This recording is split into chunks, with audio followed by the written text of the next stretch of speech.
Please take your seats, everyone. We are about to start the next session, session number 2 of the day. My name is Alex Paris. I'm with the UN Climate Change Global Innovation Hub. The title of the next session is Climate Partnerships, Corporate Startups Collaboration for Net Zero Targets. Your moderator for this session is Ms. Michal Selor. But before starting the session, we're gonna play you a video.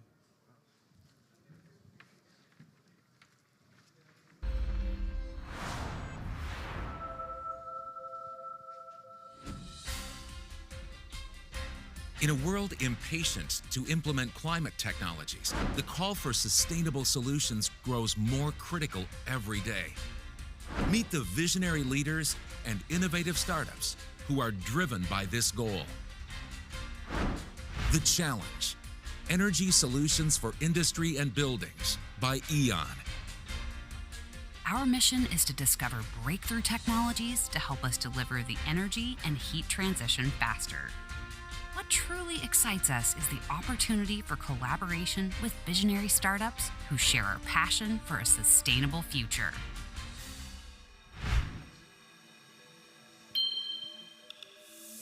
Hi, I'm Ben Shankar, CEO of Curepipe System. We are presenting a new paradigm coping with the global concern of high water losses in urban distribution network. With drought spreading, there's urgent need for additional water sources. Curepipe's trenchless water loss harvesting proprietary technology has shown efficiency of over 90%, such that water loss is transformed to a water source. Hi, my name is Tzvika Clear, CEO of Tigi. Half of the world's energy end use is to create heat. Tigi provides a turnkey solution for large heat users, commercial and industrial, to move away from gas to renewable. With 60 granted patents, Tigi provides a complete solution integrating solar thermal collectors, industrial heat pumps, thermal storage, and cloud management as a service. Tigi enables cost savings and CO2 reduction, spearheading the next big opportunity in energy transition. Hi, I'm Daniela Paz-Erez, co-founder and CEO of Urban Dashboard. Urban Dashboard is a groundbreaking SaaS platform that shifts manual methods to a dynamic, innovative 3D model. By integrating geographic data, collaborative, easy-to-use drawing tools, and artificial intelligence, planners and developers receive a comprehensive view of metrics, environmental analytics, economic and transportation insights.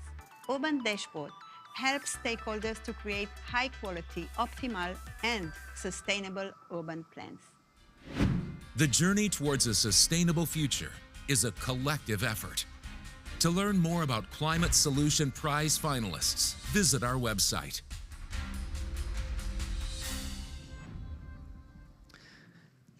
Good morning, everybody, and welcome to our session about startup and corporate collaborations. You saw an opening now, and we'll come back to that because that is at the core of what we're about to be talking today. If you looked around you the last few days, either in the blue zone or the green zone, what you would have seen is policymakers, investors, but many, many innovative minds that are thinking about how to solve climate change. And if not solve it, at least help us adapt to what is happening with our planet. When we want to take these technologies to solve these environmental challenges, a key aspect of it is generating collaborations between large corporations and also innovative startups. They could be young startups that it starts from an idea, growing it all the way to a pilot and a research, and then scaling it up to create global impact. Corporations are increasingly engaging startups to test and also deploy their breakthrough climate innovations. And they also understand that today, more than ever, this exchange is generating necessary marketplace of ideas. However, for those of you that do come from either a corporate or a startup, you all know that this collaboration is definitely not an easy task. There are unique challenges to climate tech specifically.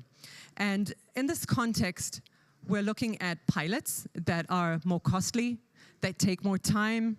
The KPIs are more elusive. And speaking of policy, which many of you have been dealing with, this policy changes depending on the market you're in, but also over time. So this session, we'll look at a few lessons learned, best practices, success stories, and of course, failures, because we learn from our failures, and that is definitely an important part. My name is Michal Seror, and I'm the Key Business Initiatives at Startup Nation Central, a nonprofit organization, non-government entity. And what we usually do is we connect global players to the Israeli innovation ecosystem. And over the last 10 years, what we've been doing is working closely with these global international corporates, both understanding what they need to do, how they need to do, their challenges, and obviously finding how we can create these connections the best way that we can. So to start off, I want to share with you, thank you for the presentation. I want to set the stage a little bit before our discussion. In 2019, we wanted to understand a little bit more about what this partnership between startups and multinational looks like. We interviewed over 80 multinationals. We have over 500 various internationals that have a presence in Israel. If you want to know more about it, happy to discuss it later. But what we developed from that was the models of this interaction and what it actually looks like. This research was conducted together with the consultancy group PwC. And in 2022, we were curious to understand what has changed post-pandemic. And this is actually an internal report, so I'll be sharing with you some privy information for you to look at that. So, thank you.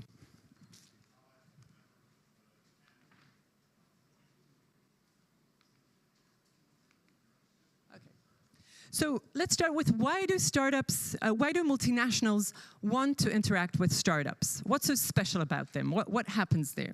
So startups have a few aspects to them that can be slightly different from how a global corporate works. First of all, they're definitely agile. They can shift quickly, they can move, they're adaptive. There's quick decision-making that happens within a small organization. They can improvise, they can move fast. And one aspect which is very specific to our ecosystem, but some of you may be able to relate to this, in a startup, it's okay to fail. Nobody is going to tell you anything. And on the contrary, actually, people are probably going to invest more in you just because you have a good failure story. So what kind of models do these multinationals like to use when working with startups? What you see on the screen is 2019.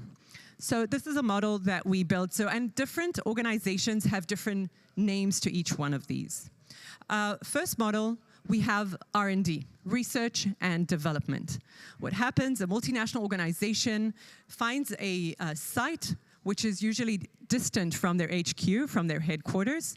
They set up shop, they take in a group of data scientists, experts, and they start the research and development. So they live off the human capital within that hub in order to continue their research. So that is one very typical way of working with innovation. The gray triangle at the corner, investors. So investment with multinational corporations can work in a number of ways. One of them is as a limited partner in a venture capital firm, where the multinational is actually behind the scenes, working through an investment platform, which is usually local. They know the local ecosystem, they know how to work with it. So this is one vessel. The other vessel is a CVC, or a corporate venture capital. Corporate venture capital means that there is an investment arm of the multinational that is there to invest in innovation. This can sometimes be within the core business unit or within the core of this multinational. So if you're an energy company, the investment would be in startups within your business interests.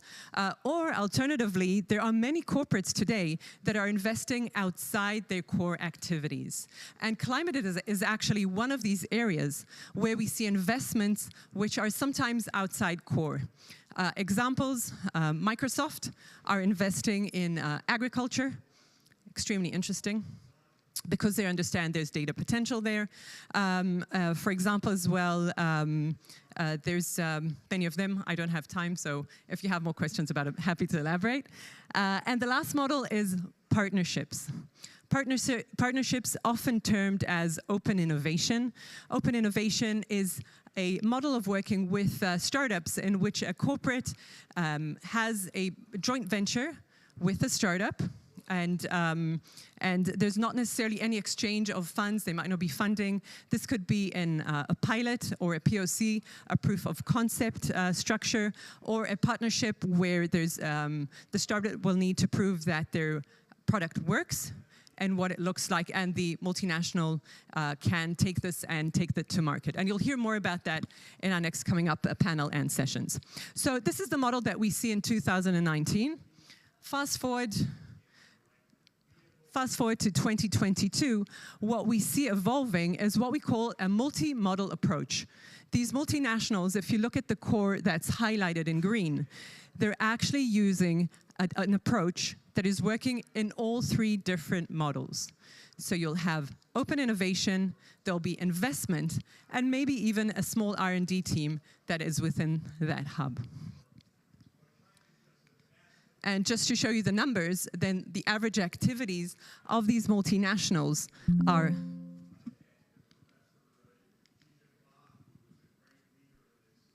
I lost my presentation.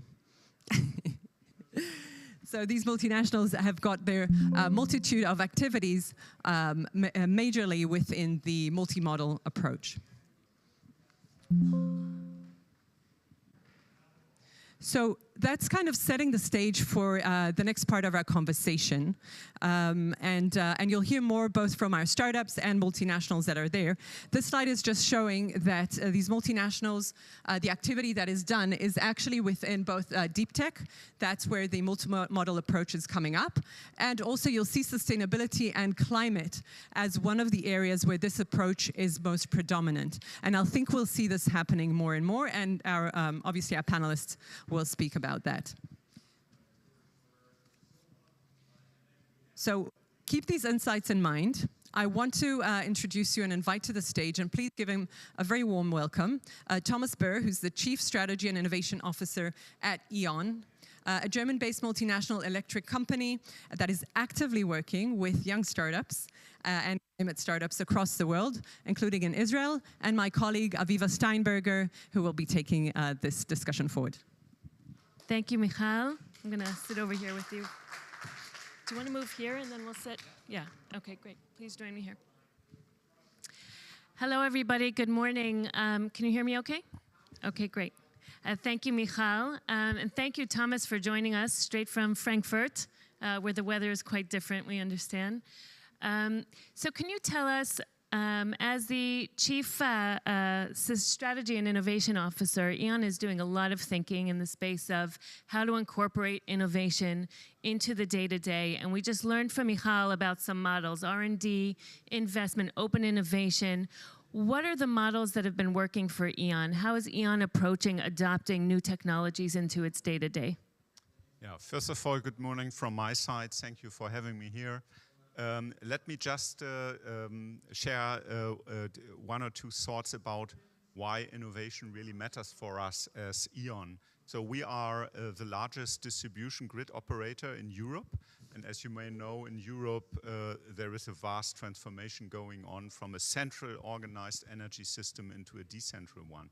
So just to give you a flavor of what we have on our plate at the moment, last year we connected the 1 millionth decentral asset to our distribution grids, 1 million. And it starts with rooftop solar plants via utility scale solar up to wind parks. In 2030, we expect to connect 6 million decentral assets to our grids. So it's a complete re-engineering, complete remodeling of the energy system. And that, at the end of the day, will be a system which is not about distributing electrons and molecules. It's about bringing the right electron at the right moment, at the right place, in decentral networks, in real time, and using, let's say, a vast amount of emerging digital technologies.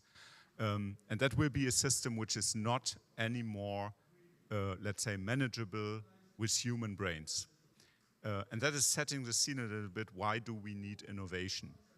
So we are really relying, and it's for us instrumental to work together with, let's say, universities, with startups, with, let's say, fast-growing young companies who bring the agility and the fresh ideas into our systems. And for making that happen, we have basically 3 engines.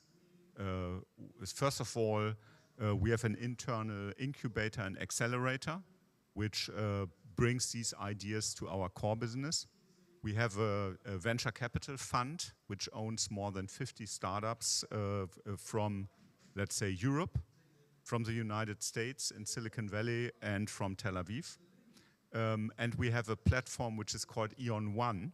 Once we, let's say, pick and choose the very interesting startups which become, let's say, core of our operations, we are also happy to take full ownership and full control, implement them to our platforms, and be the one-stop shop for all our decentral businesses to simply, let's say, book these services. Thank you. So it sounds like it's actually very structured. You have your in-house innovation, the VC arm, and E.ON One. I assume that in the path to getting to that kind of structure, there have been some trial and error.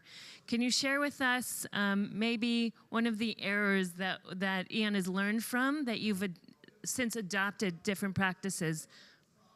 Yeah, so you are fully right. It did not fall out of the blue sky.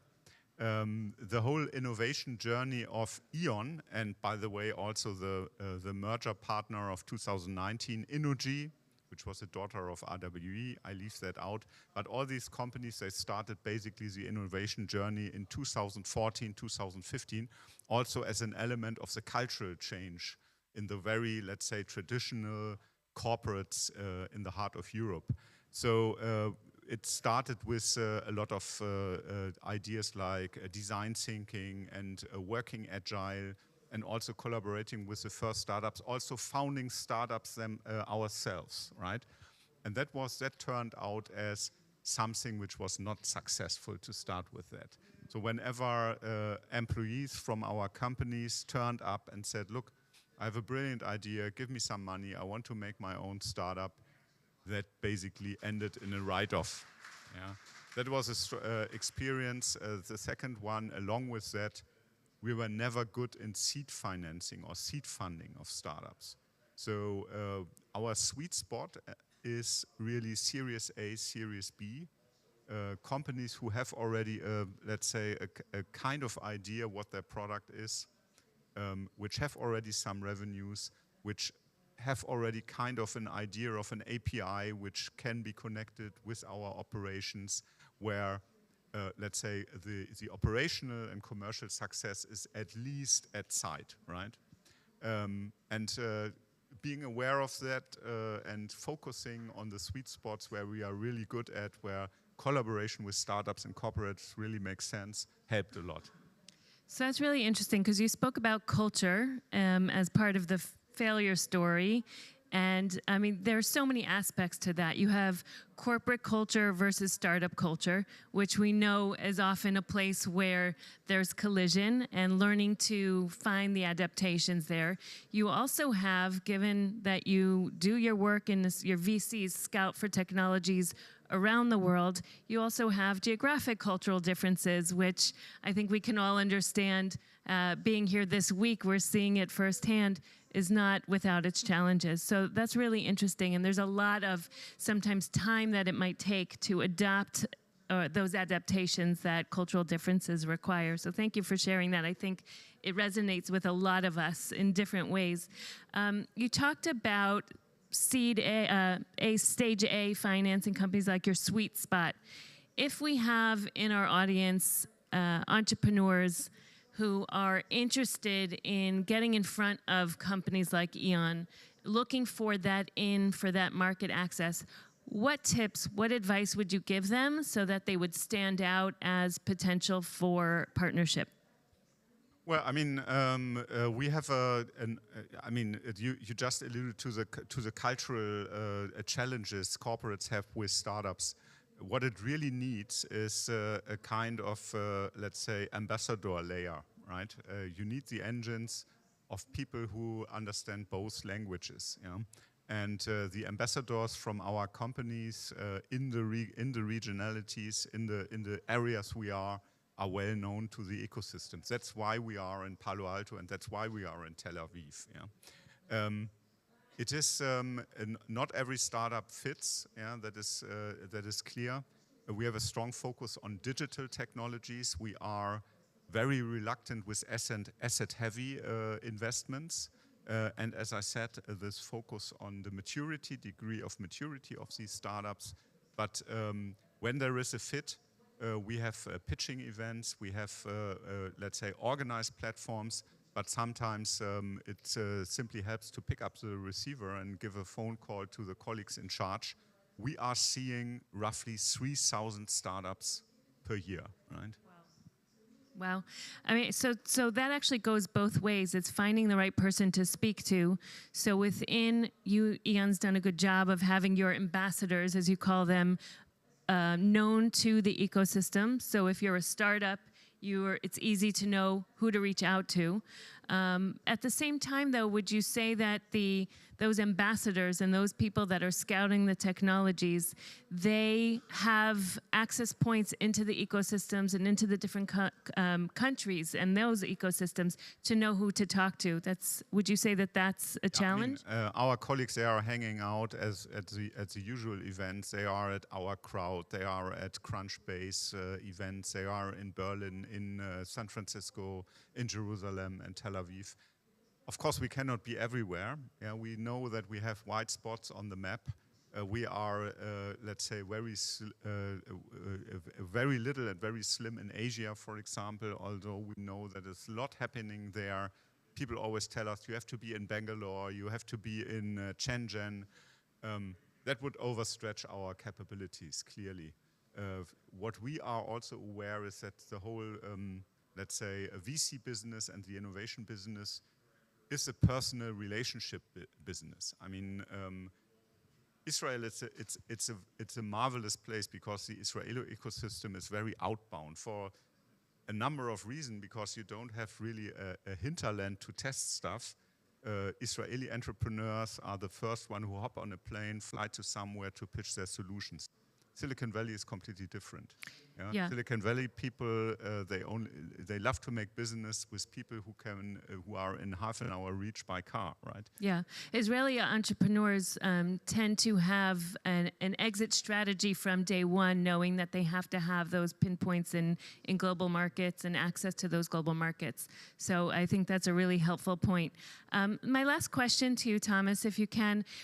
Would you say that there's anything unique to the climate industry, climate tech industry in that context? Because what we've just described is, I think, probably true for a lot of corporate startup partnerships across the sector. How is climate potentially a little different? Well, climate tech is really an emerging VC area. The money, VC money, which goes into climate tech and energy transition tech startups, went up by the factor of 5 in the past 3 years. Yeah? So nobody knows how it is really playing out, especially because of climate tech is always very asset heavy. Yeah. So and that, for example, we are not affected by big machines who take CO2 out of the air because that is not really scalable. That is that costs a lot in the next round, but. We are really confident and really very excited how the climate tech business really evolved in the past years. Amazing. And I think that's a good sign, right? If we're seeing this exponential growth in climate tech investment and corporate partnerships. So it's encouraging. Thomas, thank you so much for joining us. Thank you, everybody. We're not done with our session. Michal is going to join us again on stage. And panelists, please join us as well. Thanks.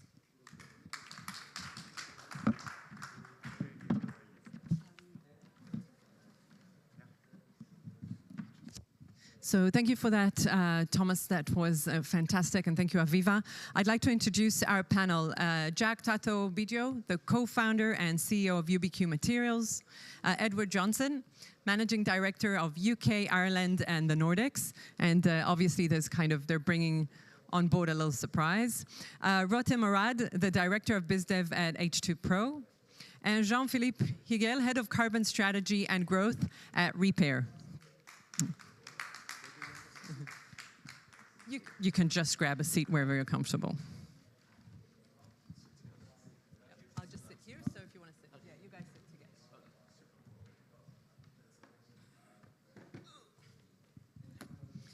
So, first of all, good morning, and welcome to the UNFCCC stage. And thank you for making the time, and I'm sure we're going to have a very interesting conversation here. So here on stage, we've got three startups, three innovators, and a corporate. And you'll soon hear their story. And I mentioned failures, successes, and if any of you would have seen them here in the front row, they're all nodding and saying, oh, yes, we can relate to that. I'm going to start with you, Tato, just because you're right next to me here. Give us and just tell us a little bit, a few words about UBQ Materials, what you do, and what the company is doing at the moment. Here, just grab a microphone there. Hello, yeah. So very briefly, UBQ developed a very revolutionary technology that enables us to use household. Is it working? Yeah. Yeah, as a feedstock to create an alternative plastic material to oil-based plastics. So we're taking the entire household waste that you produce in your house, the organics like the chicken bones, the banana peels, the salad that you threw into your bin, together with the dirty paper and cardboard, the mixed plastics, those that are recyclable and were left in the waste, and those that are not recyclable, and the diapers, of course, part of the waste. And all these materials together will be converted into one consistent thermoplastic material, which is a green alternative to oil-based plastics. That material is called UBQ material, and it is sold to the industry to create sustainable, circular, carbon negative green end products. That always sounds to me like magic, yeah. But soon you'll see that it's magic coming to life. So we'll see that in a moment. Yeah. Edward Keter, an innovative global leader in consumer lifestyle solutions for in and around the homes. You've been around for a very long time. Give us a word about Keter. Yeah, so the Keter business has been around for over 70 years. And as you say, we develop products both for in the home and the garden, and they're all resin-based products. We actually use over 40% of recycled materials already, but the partnership with UBQ is very, very exciting, and we're really looking forward to develop that for the future. And consumer demand, I think, is growing more and more to these new line of materials. We'll come back to you in a moment. I'll just introduce as well, we have Rotem Murad from H2 Pro. Just a word about you, and we will about the company as well. Sure. Good morning. So H2 Pro is all about green hydrogen. Green hydrogen, obviously, one of the main tools in the Swiss Army knife for decarbonization. The challenge with green hydrogen is the inefficiency. Roughly 70% efficiency and 30% inefficiency. H2 Pro want to solve that and achieve 95% efficiency by changing the process. Wonderful. So more hydrogen, moonshots, and that sounds like magic as well, and it's magic in the making. Jean-Philippe, would you like to just 2 words about Repair so that everybody knows the context? Yes. Can you hear me? Yeah. Good morning, everyone. Thank you for having me and Repair here. So at Repair, we are developing a direct air capture solution. So basically what we are trying to do is to capture the CO2 out of the air with the purpose then to store it underground for permanent sequestration.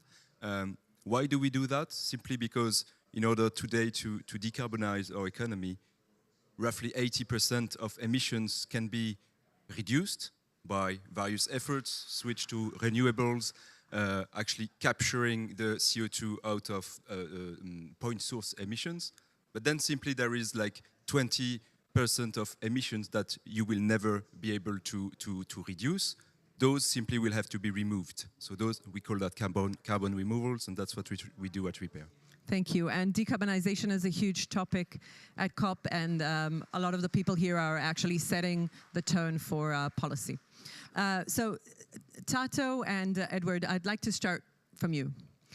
And Tato, you and the Keter team have a very long history of working together over 10 years, I imagine, and understand that you can talk about if you can talk about the genesis of this relationship. How did it start? How did it evolve over time? What does that look like from a point of view of a startup that is running fast and then comes and meets a corporate at a specific time? So tell us what that looks like for a moment. It's a headache. No.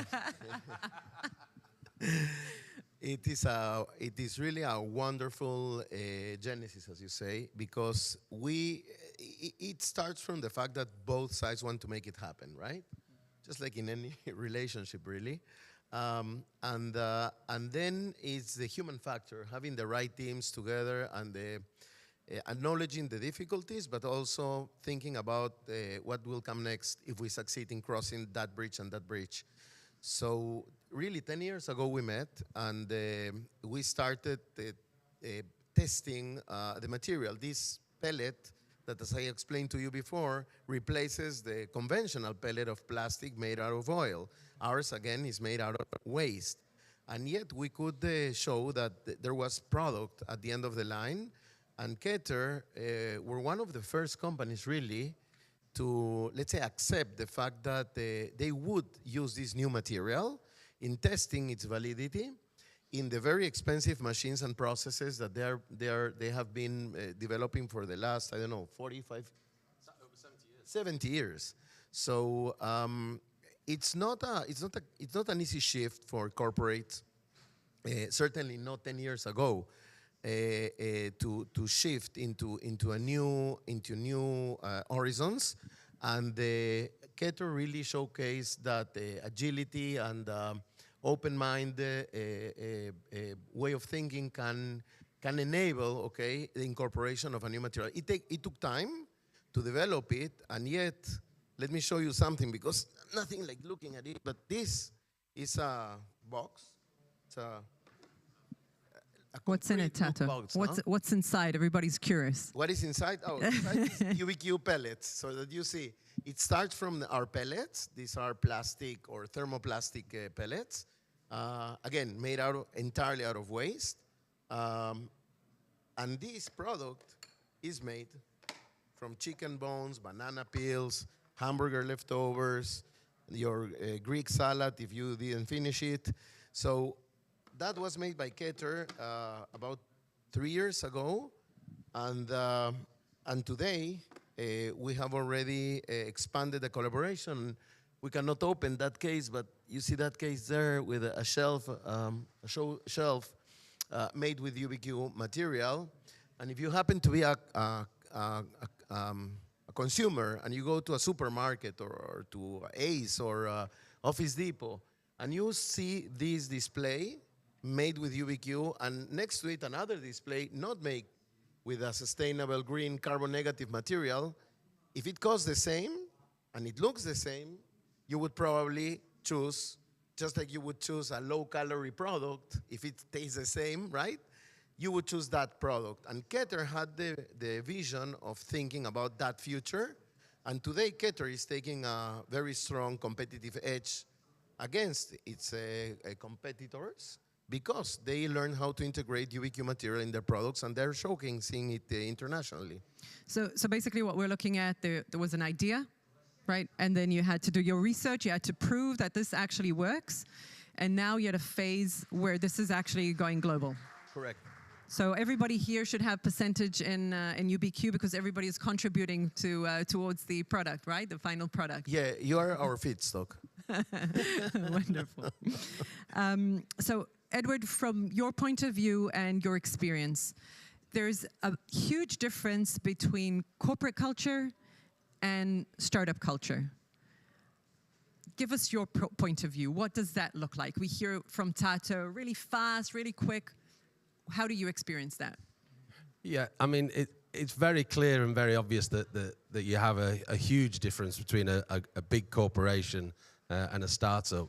But I think for me, and Tato said it's about the people within the business with a real passion to make a change. So I think although the businesses are very different, the people and the belief are absolutely the same within that.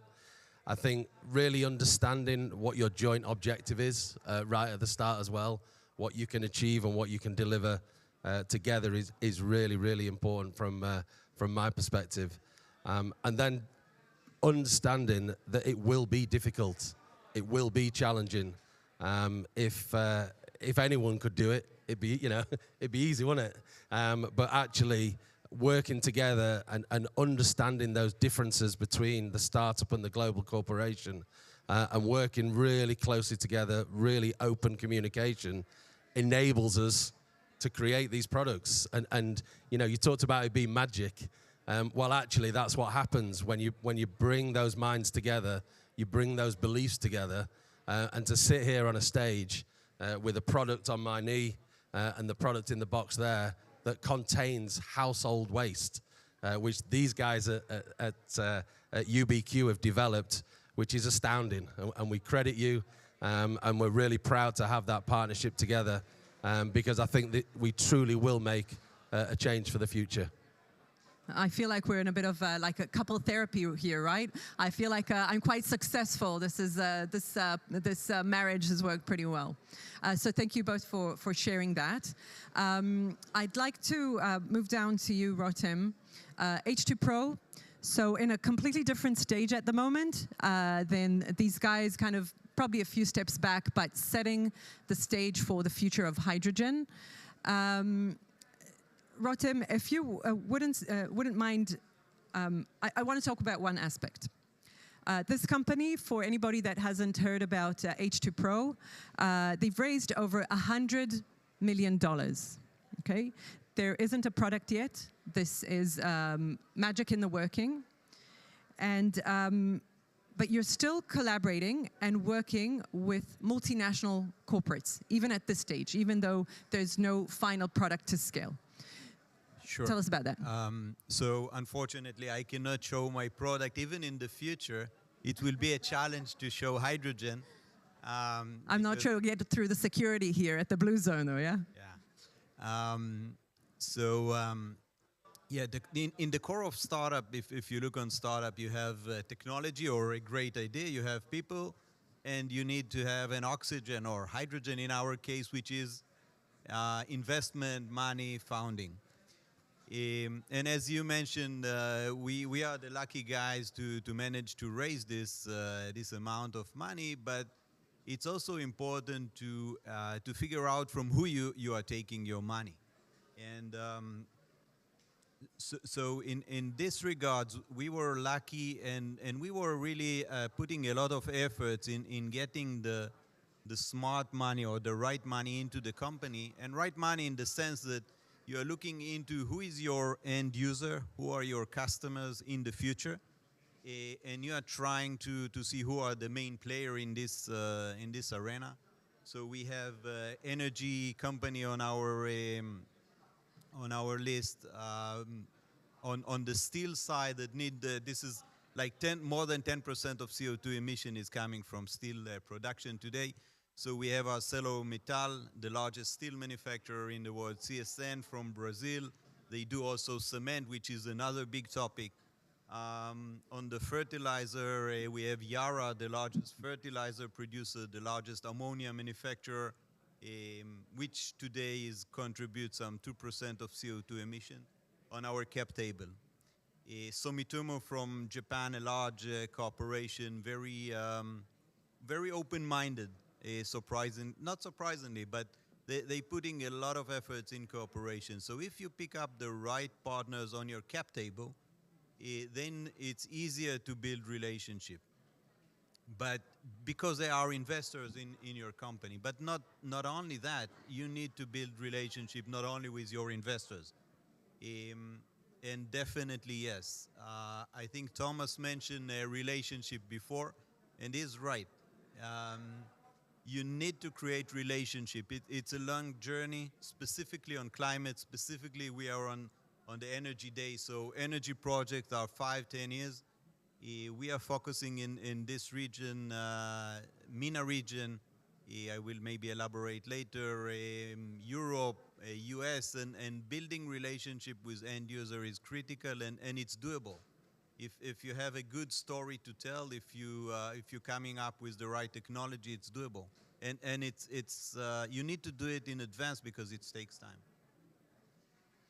And at what stage did you start working with these multinational corporations? How early in the piece? It's a good question, because also you need to be careful not to build an expectation that you cannot meet too early. But I think you should be there from business development perspective. You should be in the conference. You should start talking to them very openly, very sincerely. Do not overpromise. This is critical, because one thing is for sure: you will never meet your timeline as a startup. But you should be there early. Do not start an actual sales process before you have like a real product on one hand. On the other hand, you want to be there to create your pilot, to create your demonstration, to build a relationship for that. This is also critical. You want your first pilot with something you can leverage on later on. So it's critical. I like the term that you used earlier, Rotem, which is something that we use all the time, smart money.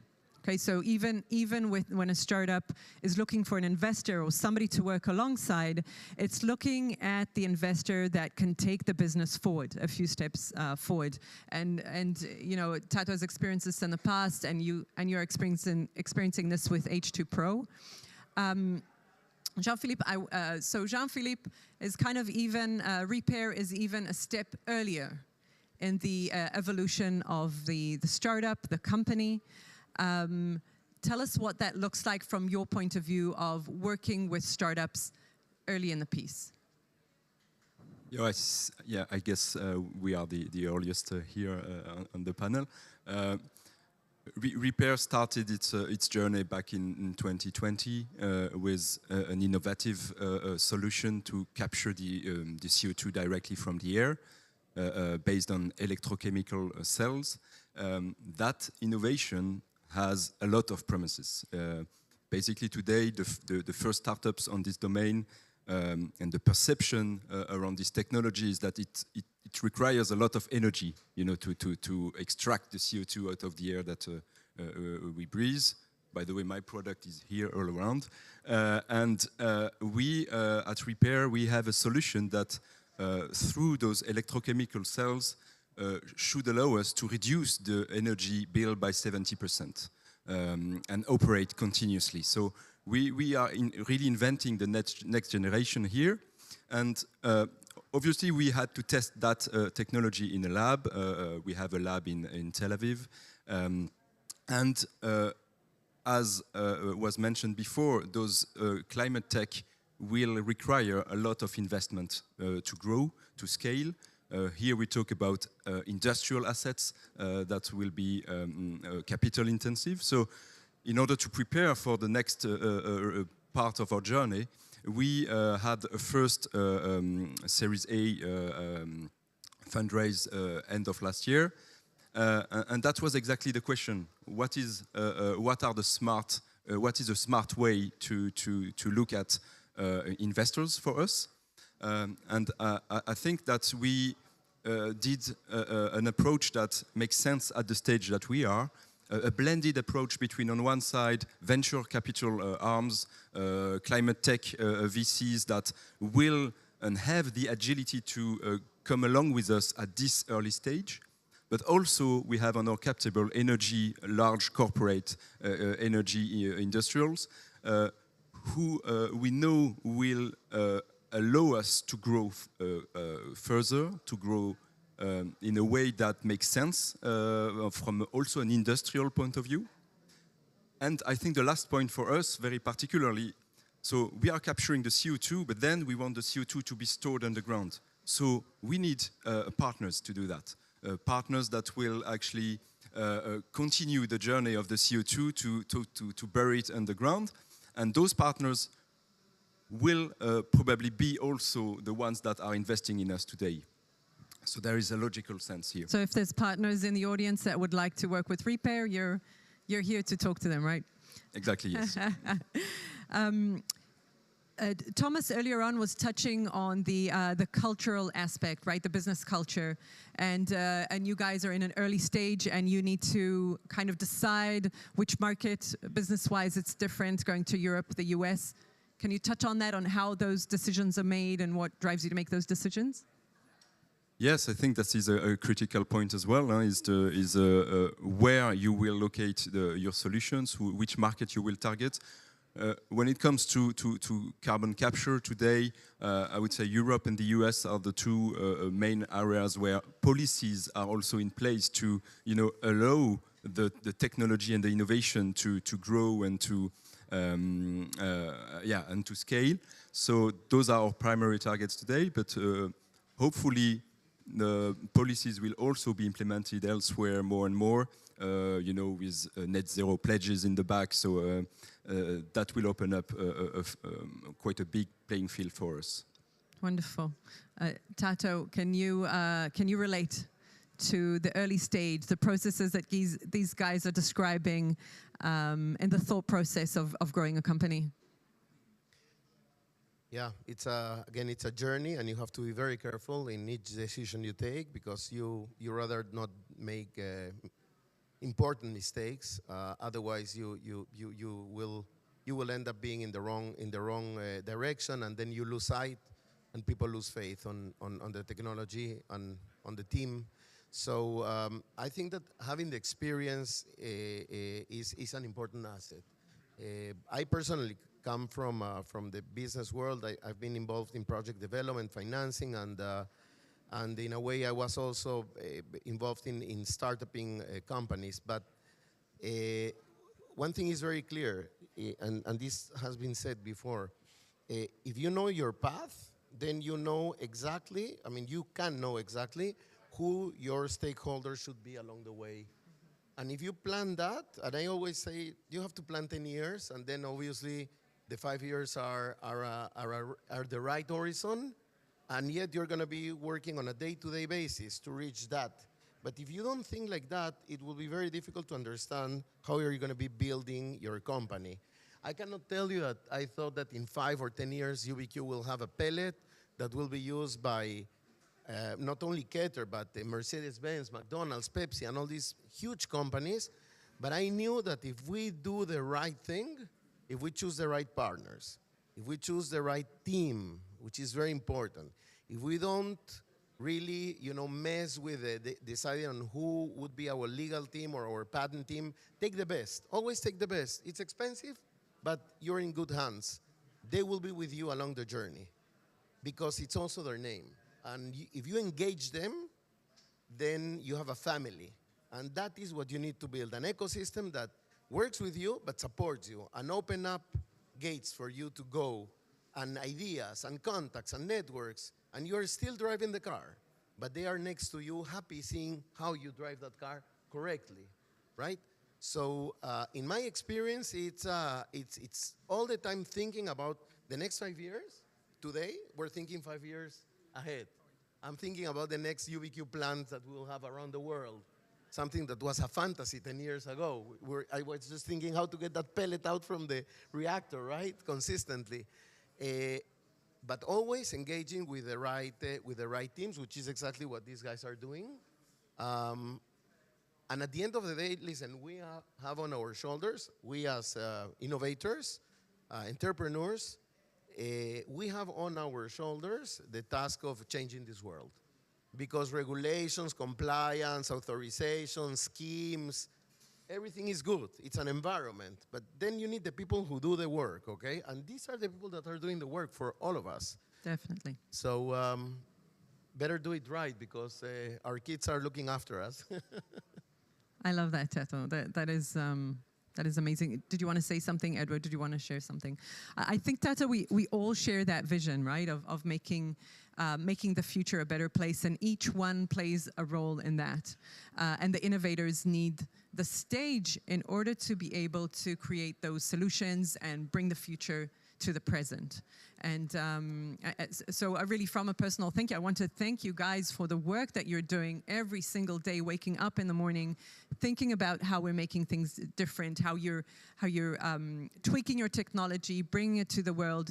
And from our work with startups for so many years, that is not an easy task to complete at all. And time is of the essence, both for startups, because the burn rate is so quick.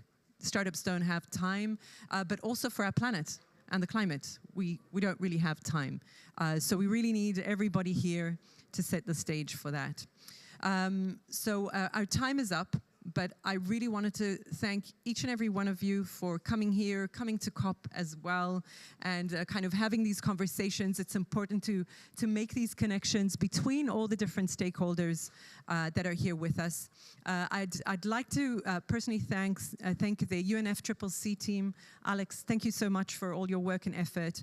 Sylvia as well, and also Masamba, who's not here with us, but so many people working behind the scenes, bringing us together, making this efficient and a good conversation. I'd like to thank our team, Gary Suleiman, who's kind of sitting here and supporting us, but actually there's always people behind the scenes making this happen. Aviva, my dear colleague, and so many more people. And I just want to conclude with one question that came up from the previous panel, is what do we wish for the future?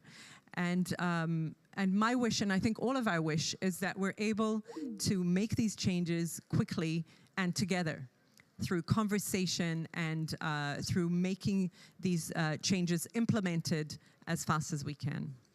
So thank you very much, and thank you, everybody. Have a good day. Thank you. Thanks.